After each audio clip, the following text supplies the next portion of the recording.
اللہ علیہ وآلہ وسلم یہ دعا فرما سکتے ہیں کہ اے اللہ روح قدس کے ذریعے حسان کی مدد فرما، تو ہم لوگ کیوں نہیں کہہ سکتے کہ اے اللہ نبی صلی اللہ علیہ وآلہ وسلم اور مولا علی علیہ السلام کے ذریعے ہماری مدد فرما؟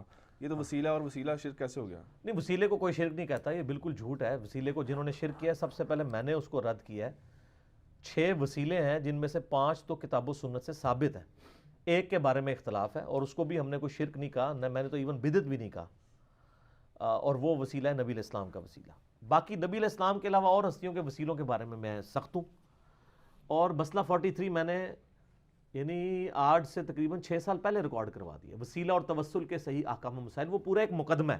میں اب 1.5 گھنٹہ دوبارہ تو نہیں بول سکتا، میں نے سارے دلائل قرآن و سنت سے دیے، کون کون سے وسیلے جائز ہیں اور کس وسیلے کا کوئی ثبوت نہیں ہے۔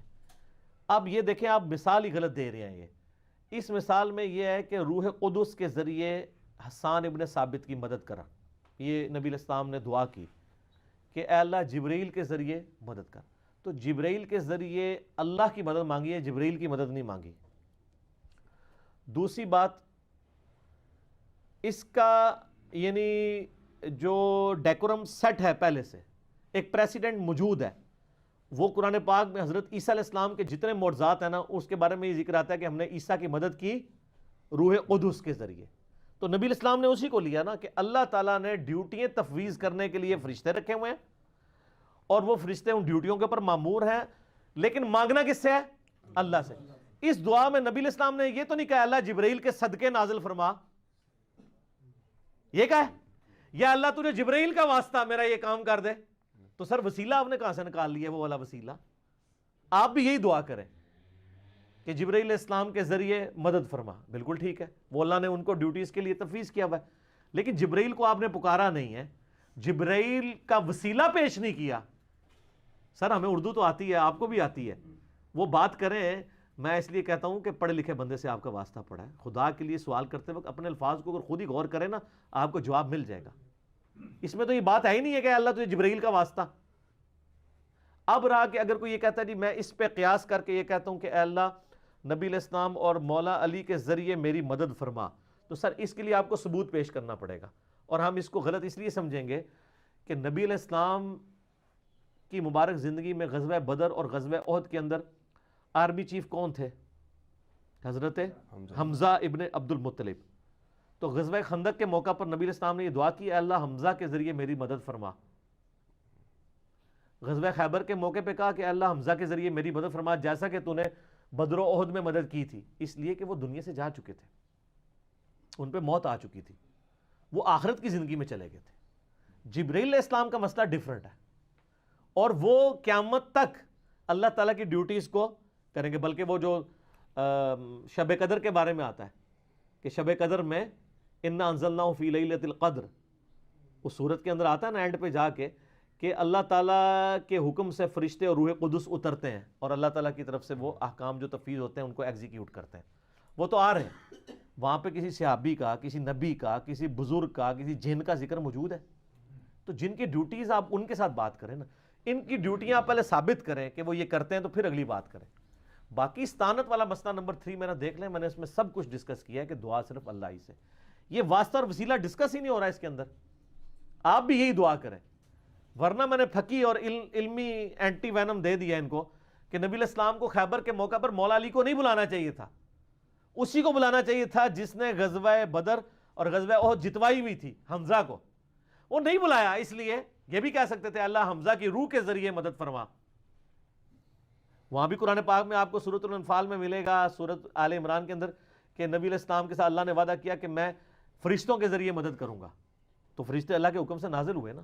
ہاں ابھی آپ دعا کر سکتے ہیں اللہ فرشتوں کے ذریعے مسلمان جو آرمیز ہیں ان کی کافروں کے مقابلے میں مدد فرما، تو بالکل ٹھیک ہے، لیکن آپ ونس وہ کام کریں گے جو آپ اپنی مرضی سے تو کام کو ہی نہیں سائن کر سکتے نا، اور وسیلہ تو پھر بھی ثابت نہیں ہوگا۔ وسیلہ تب ہوگا جب آپ کہیں، جب نبی علیہ السلام نے یہ کہا کہ اے اللہ تجھے روح قدس کا واسطہ، تجھے جبرائیل کا واسطہ، تجھے میکائیل کا واسطہ، تجھے اسرافیل کا واسطہ، یہ تو کوئی نہیں کہا۔ تو دیکھیں یعنی وہ بات میچ بھی کرنی چاہیے، اپنی طرف سے اپنا لقمہ تو قرآن و سنت کے منہ میں نہ ڈالیں نا۔ اس طریقے سے اگر آپ اینالوجی بنائیں گے تو پھر میں بھی انجینئرنگ کریں تھوڑی سی۔ مجھے یہ بتائیں کہ اینالوجیز کو اگر مان لیا جائے تو حضرت آدم علیہ السلام کو فرشتوں نے سجدہ کیا ہے. حضرت آدم علیہ السلام کا مرتبہ زیادہ ہے یا نبی صلی اللہ علیہ وآلہ وسلم کا؟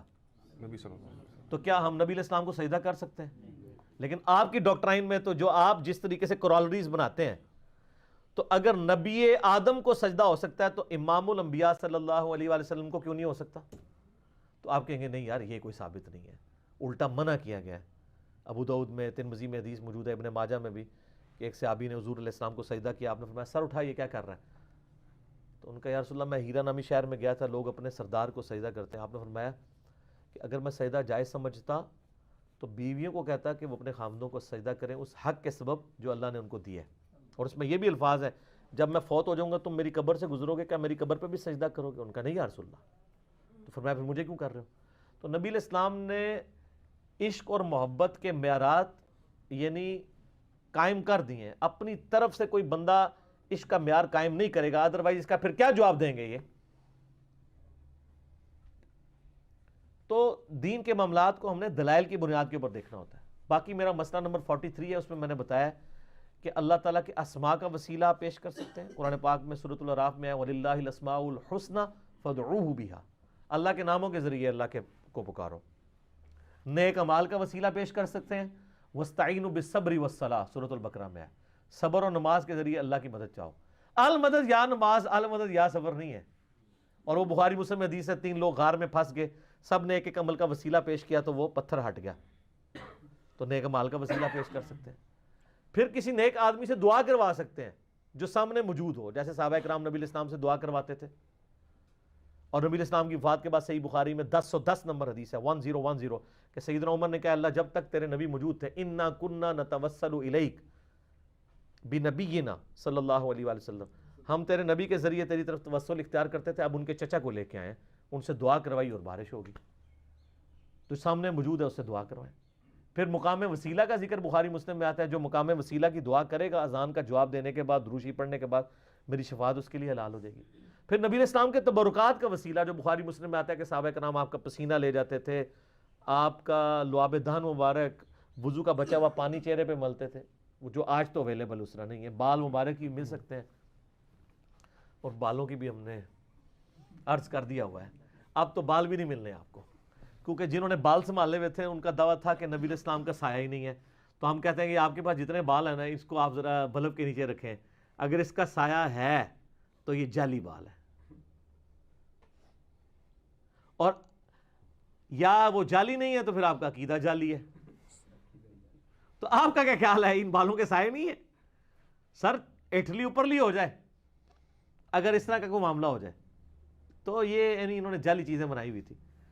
اس کے بعد نبی علیہ السلام کا جہاں تک وسیلہ ہے نا، اس کے بارے میں یعنی سلف کے اندر اختلاف پایا جاتا ہے. میں ہمیشہ لینیئنٹ رہا ہوں اس مسئلے میں، اور اس میں نے بتایا تھا کہ آپ دعا یہ کریں کہ اے اللہ جو تجھے تیرے نبی سے محبت ہے اس کا وسیلہ پیش کرتا ہوں، کیونکہ اللہ کا اپنے نبی سے محبت کرنا یہ اللہ کی صفت ہے، اور اللہ کی صفت کا وسیلہ پیش کر سکتے ہیں. رہا ڈائریکٹ نبی علیہ السلام کا وسیلہ پیش کرنا تو یہ ثابت نہیں ہے، اس سے آسان طریقہ ہے. ترمذی میں حدیث ہے اللہ کا ذکر اور دروشی پڑھ کے دعا مانگو مردود نہیں ہوگی. تو آپ دروشی پڑھ کے اللہ سے دعا مانگیں، وہ طریقہ اڈاپٹ کریں جو نبی علیہ السلام نے تعلیم فرمایا. اچھا علی بھائی ضمن اس میں ہے کہ جس طرح ایک اسکول آف تھاٹ ہے اس میں بھی تعظیمی سجدے کے قائل تو ہیں کچھ لوگ، نہیں وہ اوورال تو ریجیکٹ ہو چکے ہیں نا سر.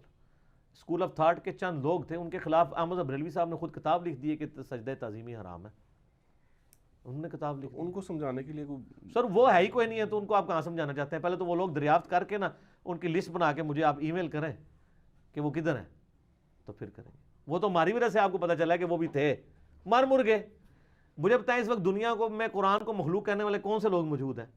تقدیر کا انکار کرنے والے کون سے مسلمان موجود ہیں؟ وہ کریں جو مین سٹریم میں موجود ہیں، ان کو چھوڑ دیں. ان کو نہیں سمجھانا ہم نے، ان کو ہم نے دین کا مقدمہ سمجھانا ہے، ان کو یہ نہیں سمجھانا وہ کرتے رہے. ٹھیک ہے نا؟ وہی بات ہے. مجھے ایک بھائی کہتا ہے کہ جی وہ میرا بھائی ہے جی وہ گانے سنتا ہے اس کو سمجھایا. میں نے کہا نماز، کہتا ہے نماز کبھی نہیں پڑھی. تو میں نے کہا سننے دو پھر، جو نماز ہی نہیں پڑھ رہا اس کو گانے چھڑوا کے آپ نے کیا کرنا ہے؟